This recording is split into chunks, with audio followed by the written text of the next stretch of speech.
Hey there, how you doing today? I'm doing pretty good, thanks. Hey, just wanted to shoot a quick video here and show you a home maintenance project that we're working on. Um, got my dress clothes back on here, so I'm not working anymore, but it's getting ready to rain here, so we're gonna have to shut her down.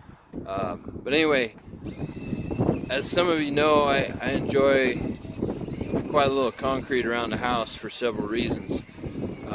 But after the concrete's in place, there's a couple things you should do to ensure that you don't get any moisture down below the concrete.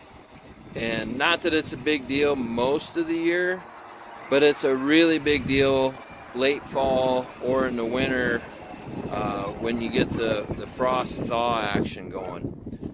You don't want moisture down below your concrete, a heavy amount of moisture down below your concrete, and then things freeze, causing it to lift up and creating expansion.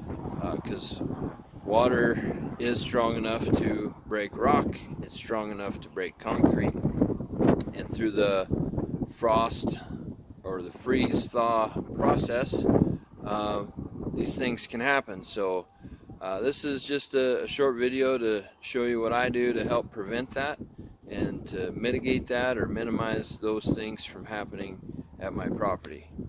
So let's get started there.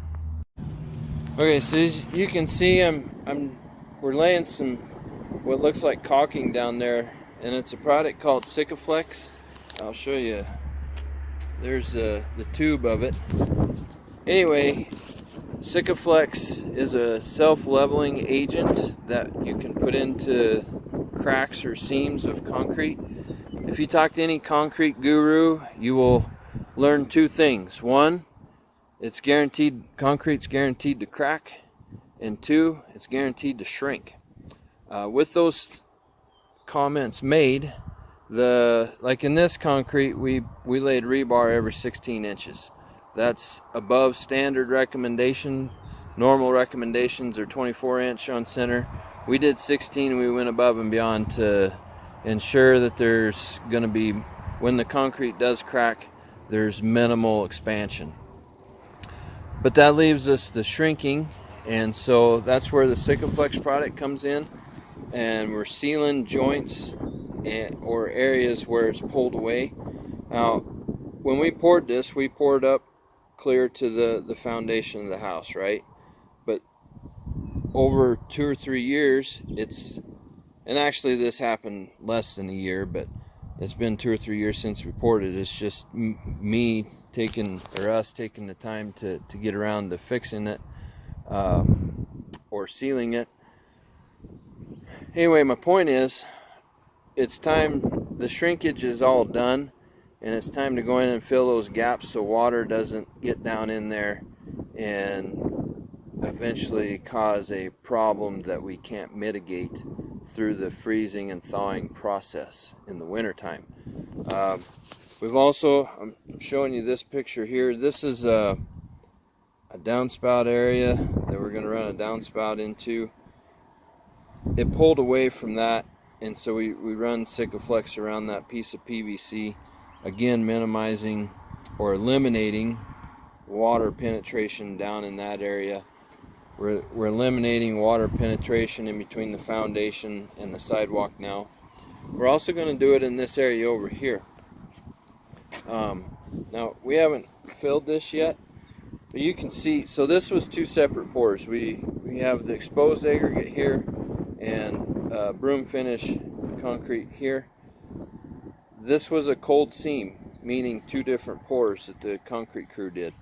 Now you can see over time, when it was poured, it was super tight.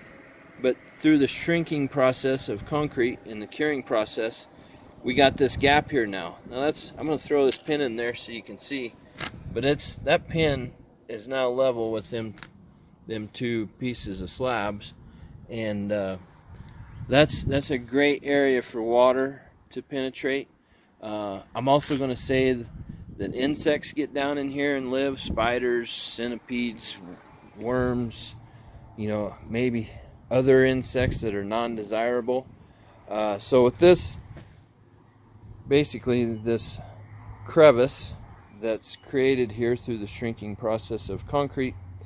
It now creates all these opportunities for wildlife to crawl down there and live, or water to penetrate, and more specifically penetrate in a time of year that may be less desirable. And if it's wet down there when it freezes, it's going to cause a problem and push. When it freezes, that water is going to push my concrete slabs up and crack it, because it's probably still going to be dry over here in the middle, or over here in the middle it'll be dry there, but it's going to be wet here. And when things expand, the only way that this is going to be able to relieve itself is to push up. So we're going to keep running. We're going to run Sikaflex in there and fill them voids and eliminate that possibility of ever happening. Now you can see here we've taken the air compressor and blown this out. Now we still got a rock right about there, but come down here a second. You know, we've blown this out a little bit. We need to blow it out again with the air compressor. But look, this is what's happened over a couple years worth of time. The fine grains of the rock and dirt have sifted in here due to rain and water runoff. We're going to blow this out with the air compressor and let that Sikaflex really penetrate those voids and do its job correctly. You know, same thing here. This was a cold pour, so we're going to blow that out, fill it in. Keep walking around over here.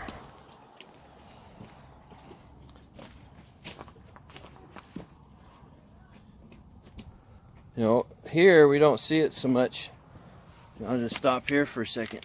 You know, that concrete didn't come away from the foundation, so we're probably in pretty good shape there, as you can see. But here's another downspout. Now here's a good example. Well, not so much, but we're gonna. That's sealed pretty good. That downspout PVC extension sealed pretty good with concrete.